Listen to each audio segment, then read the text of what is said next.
Friends, आज की इस वीडियो में हम लाभ और हानि के बारे में पढ़ेंगे। देखो, लाभ और हानि से पहले आपको प्रतिशत अच्छे से आना चाहिए, तो भी तभी आप प्रॉफिट एंड लॉस को आसानी से सारे क्वेश्चन सॉल्व कर सकते हैं। तो देखो, आपको मालूम ही है प्रॉफिट और लॉस, जैसे कि हम छोटे क्लासों में पढ़ चुके हैं। जब कोई वस्तु खरीदी जाती है, जैसे कि मैंने ये पेन ख़रीदा, तो जो कोई वस्तु खरीदी जाती है उसको हम क्या बोलते हैं? क्रय मूल्य। क्या बोलते हैं? क्रय मूल्य। यानी इंग्लिश में बोले तो कॉस्ट प्राइस, और इसको शॉर्ट में लिखते हैं सीपी। ऐसे ही जब कोई वस्तु हम बेचते हैं तो उसको बोलते हैं विक्रय मूल्य।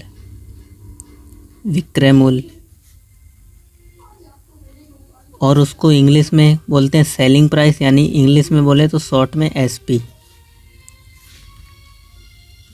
अच्छा, लाभ कब होता है? लाभ उस कंडीशन में होता है जब कोई वस्तु हमने खरीदी, जैसे 5 रुपए में खरीदी है और 5 से ज़्यादा रुपए में बेच दी, यानी 7 रुपए में बेच दी है। 5 में खरीदी, 7 में बेच दी, तो हमें कितने का लाभ हुआ? 2 का लाभ हुआ यहाँ पे। तो लाभ कब होगा आपको? लाभ होगा आपको जब एसपी बड़ा होगा, यानी सेलिंग प्राइस बड़ा होगा। किससे? कॉस्ट प्राइस से। यहाँ पे देखो, सेलिंग प्राइस बड़ा है किससे? कॉस्ट प्राइस से, तब आपको लाभ होगा। और हानि कब होगी? सेम इसका उल्टा, यानी जब सीपी बड़ा होगा किससे?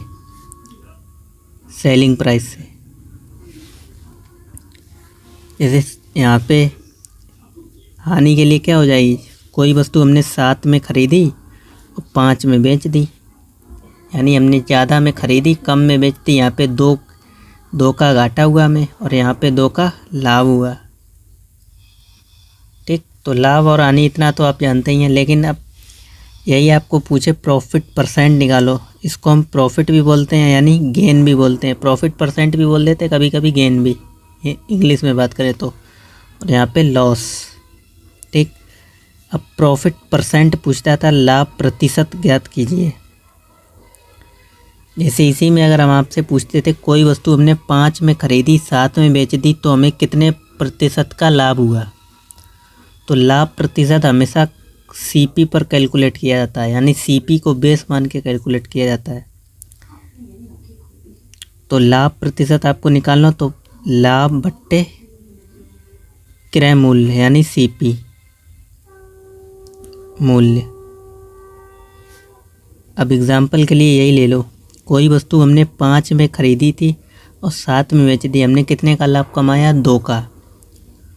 तो 2 का लाभ कमाया किस पे?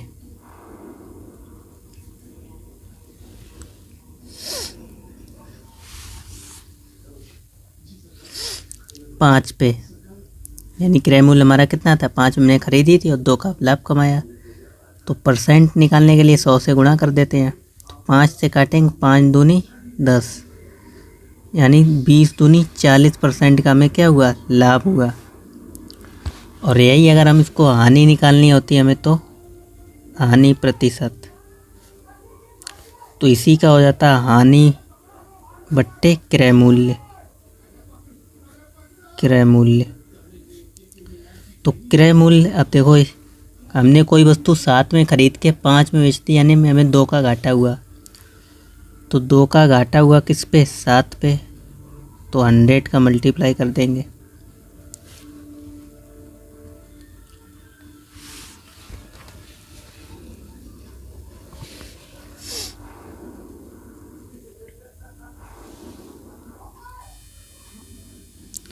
और इसको आगे सॉल्व करना चाहें तो 2 का मल्टीप्लाई करेंगे 100 में, तो 200 और 7 से भाग देंगे, तो 7 दूनी 14, यहाँ बचेंगे 6, 7 से काटेंगे इतना, 7 अट्ठे 56, फिर यहाँ पे बचेगा 4, पॉइंट लगाएंगे, एक 0 बढ़ा देंगे, तो 7 से फिर काट देंगे, 7 पंजे 35,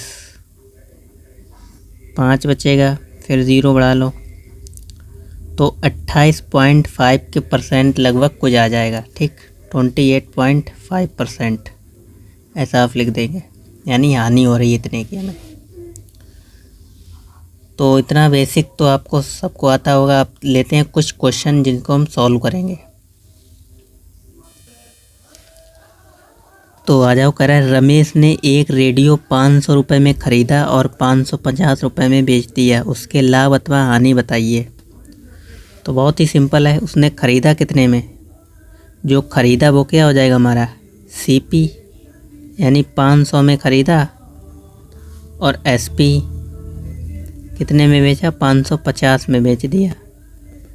तो 500 में ख़रीदा था, 50 रुपये ज़्यादा में बेच दिया। तो कह रहा है उसके लाभ का अथवा हानि बताइए। तो उसको लाभ हो रहा है, हमने आपको बताया था जब SP बड़ा होगा हमारा किससे, CP से।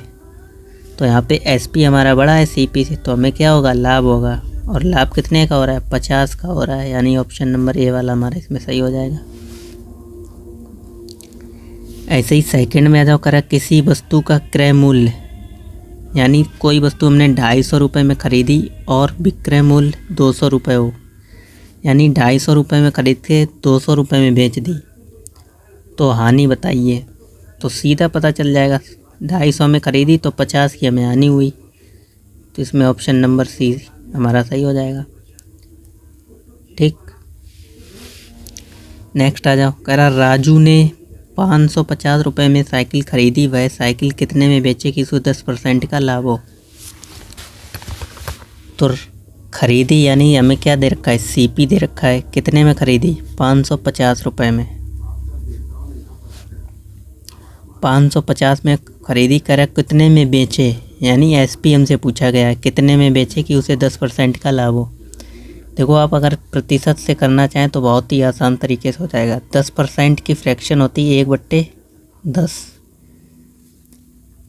अगर उसने 10% का लाभ कमाना है, कोई वस्तु उसने 10 की खरीदी और वह 11 में बेचे,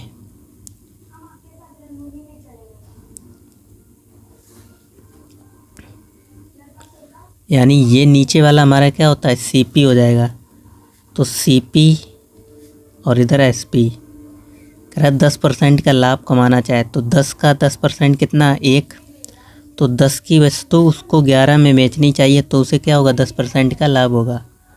और लेकिन हमें 10 यूनिट की वैल्यू कितनी दे रखी, 550।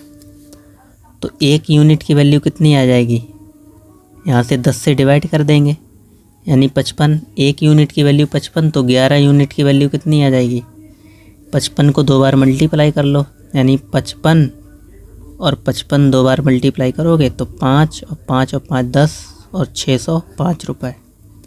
यानी ये किसका आ जाएगा, कितने में बेचना पड़ेगा उसको, 605 रुपये में बेचे तो उसको क्या होगा, 10% का प्रॉफिट होगा। तो इसमें आपका ये वाला ऑप्शन नंबर B सही हो जाएगा। नेक्स्ट आ जाओ चौथे क्वेश्चन पे। कह रहा है एक घड़ी साज घड़ी को 575 रुपये में बेचकर 15% का लाभ कमाता है, घड़ी का क्रय मूल्य क्या होगा।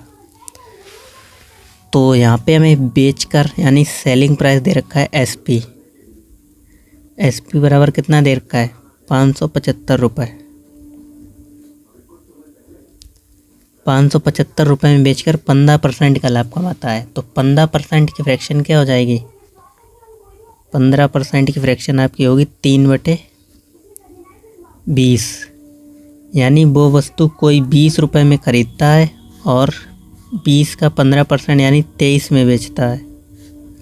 और सवाल में कह रहा है एक घड़ी साज घड़ी को 575 रुपये में बेचकर, तो एक्चुअल में 23 यूनिट की वैल्यू हमें कितनी दे रखी, 575।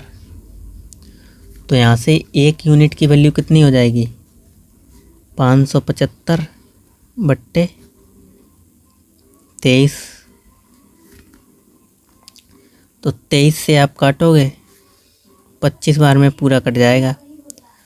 तो 1 यूनिट की वैल्यू 25, तो यहाँ पे गुणा कर दो 25 का, क्योंकि ये हमारा CP था और ये SP। तो 25 दूनी 50, यानी 500 रुपये में उसने क्या खरीदी होगी, घड़ी का क्रय मूल्य हो जाएगा 500 रुपये, ऑप्शन नंबर B वाला। ठीक, नेक्स्ट क्वेश्चन नंबर 5 पे आ जाओ। ये क्वेश्चन आपका 2021 में पूछा जा चुका है। कह रहा है एक आदमी 2450 में एक मशीन खरीदता है और 10% के लाभ पर उसे बेच देता है। मशीन का विक्रय मूल्य कितना होगा? तो इसमें हमें क्या दे रखा है? खरीदता है यानी सीपी दे रखा है कितना? ₹2450। तो कह रहा है 10% के लाभ पर बेचता है, तो 10% की फ्रैक्शन क्या हो जाएगी? 1/10, यानी वो 10 में खरीदता है तो 10 का 10% यानी 1 यानी 11 में बेच देता है। तो सवाल में एक्चुअल में 10 यूनिट की वैल्यू इतनी दे रखी है, तो 1 यूनिट की वैल्यू यहाँ से निकाल लो। 10 यूनिट की वैल्यू 2450, तो 1 यूनिट की वैल्यू क्या हो जाएगी? डिवाइड में 10, 245। तो 11 यूनिट की वैल्यू यानी 245 मल्टीप्लाई 11, तो मल्टीप्लाई करेंगे 245 और 245, 5 4 5 9 और 4 और 2 6 और 2 यानी 2695 हमारा क्या हो जाएगा? सेलिंग प्राइस, यानी मशीन का विक्रय मूल्य ये आ जाएगा आपका सीपी, और ये सीपी ये एसपी। तो ऑप्शन नंबर आपका कौन सा हो जाए? 26,2695, ऑप्शन नंबर बी। ठीक, नेक्स्ट आ जाओ क्वेश्चन नंबर 6। कह रहा है आनंद ने एक कार इतने रुपए में खरीदी है और 15% की हानि पर बेच दिया। कार का विक्रय मूल्य ज्ञात करें। तो इसमें भी हमें क्या दे रखा है? सीपी दे रखा है कितना? 3,75,000, यानी 3,75,000 में खरीदी और उसे 15% की हानि पर बेच दिया।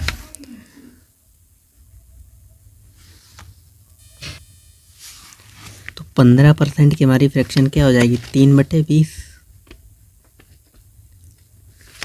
यानी 5% की फ्रैक्शन 1/20, तो 15% की 3/20, यानी कोई वस्तु उसने 20 रुपये में खरीद ली और 20 का 15% यानी 3 कम में बेच दी। तो 20 में से 3 घटाएंगे यानी 17 में बेच दी। कह रहा है 15% की हानि पर बेच दिया। तो कार का विक्रय मूल्य ज्ञात करें। तो ये हमारा सीपी है और ये एसपी है, और एक्चुअल में 20 यूनिट की वैल्यू हमें क्या दे रखी है? 3,75,000। तो 1 यूनिट की वैल्यू बट्टे 20, काटेंगे 1 0 से 1 0, 2 से काटेंगे 2 1 कम 2, 2 8 16 और 2 7 14, 2 5 10, यानी 18,750 आ जाएगी 1 यूनिट की वैल्यू। तो 17 यूनिट की वैल्यू इसमें गुणा कर देंगे 18,750।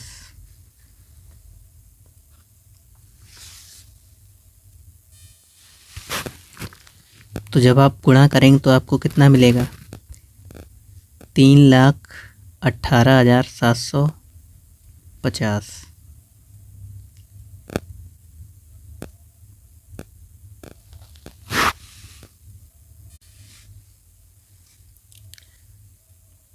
ठीक, तो नेक्स्ट क्वेश्चन पे आ जाओ। क्वेश्चन नंबर 7 दे रखा है एक व्यक्ति ने एक वस्तु 25% लाभ पर 1,250 रुपये में बेच दी।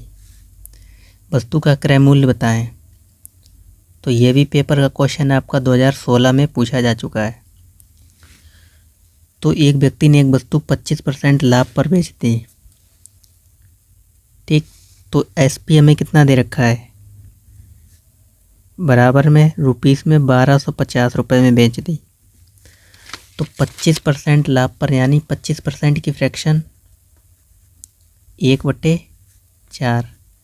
नीचे वाली जो वैल्यू होती है वो हमारा सीपी होती है और ऊपर वाली एसपी। यानी उसने कितने सीपी यानी 4 में खरीदी तो बेची कितने में? 25% लाभ पर। तो 4 का 25% 1, तो 4 में खरीदी यानी 5 में बेच दी। और सवाल में एक्चुअल में करा है लाभ पर इतने रुपए में बेची, यानी 5 यूनिट की वैल्यू हमें कितनी दे रखी है, 1250 रुपये। तो 1 यूनिट की वैल्यू निकालना और 5 से डिवाइड कर देंगे। तो 5 से डिवाइड करेंगे, 25 पंजे 125, ठीक, यानी 250 रुपये आ जाएगी। तो 4 यूनिट की वैल्यू कितनी हो जाएगी, 25 चौकू 100, यानी 1000। ये हमारा सीपी आ गया। यही तो पूछा गया, तो वस्तु का क्रय मूल्य ज्ञात कीजिए। तो ऑप्शन नंबर सी वाला हमारा इसमें सही हो जाएगा।